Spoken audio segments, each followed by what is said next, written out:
Recognizing perceptional pitfalls in leadership. It could be as challenging for followers to see their leader for who he truly is as it is for him to fully comprehend them.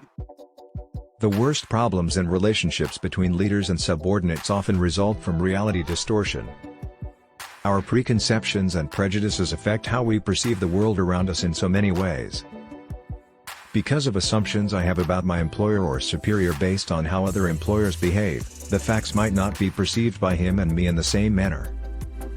Many leadership mistakes can be attributed to workers' oversimplified perceptions, superiors' failures to understand the situation, or a combination of these factors.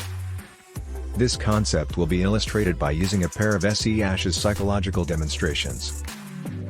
You get one kind of picture of a man when I say he's warm, smart, ambitious, and thoughtful. However, if I characterize someone else as cold, ambitious, considerate, and clever, you likely image an entirely different kind of man. But all I did was rearrange a few words and modify one word. One adjective effectively sets the stage for the others by indicating the kind of meaning that will be assigned to them.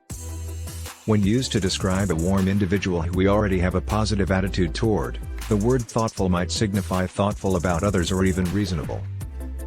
The same term, however, might be used to describe a cold man who is brooding, mathematician, or plodder.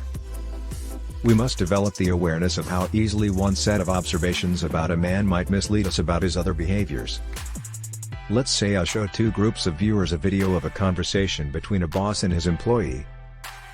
Disagreement is shown in the scene, followed by fury and dismissal. If I show one group a scene of the worker earlier in a joyful, loving family breakfast setting while the other group sees a breakfast table scene where the worker snaps at his family and storms out of the house, the two groups will allocate blame for the difficulty very differently. Those who have seen either positive or negative glimpses of the character in question will have a completely different understanding of the altercation. In the workplace, a worker can view a proposal for more power as a risky departure from the security of an assured, albeit gradual, advancement. No matter how beneficial it is for enhancing efficiency, a change in the lines of authority or reporting may be perceived as a personal challenge or affront.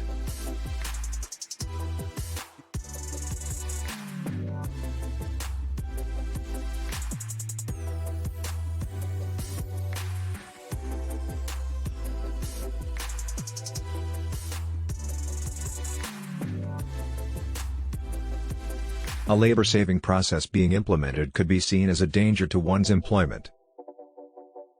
An invitation to discuss corporate policy could be interpreted as a sophisticated ruse to get someone to confess to holding heretical or disloyal opinions. A new fringe perk might be used as a justification for not raising compensation.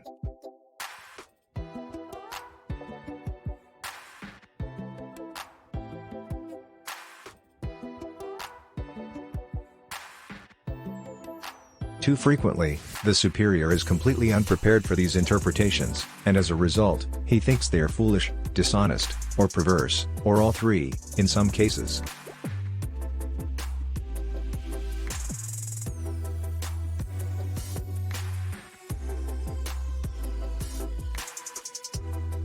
The effective leader, however, will be ready for such reactions. He would have been aware that many of his employees have grown up viewing their employers as natural opponents, making it second nature for them to act like an employee in this situation.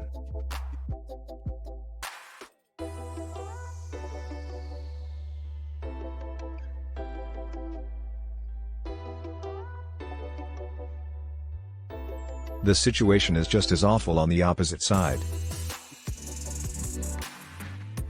It can also be damaging to have a bossy attitude.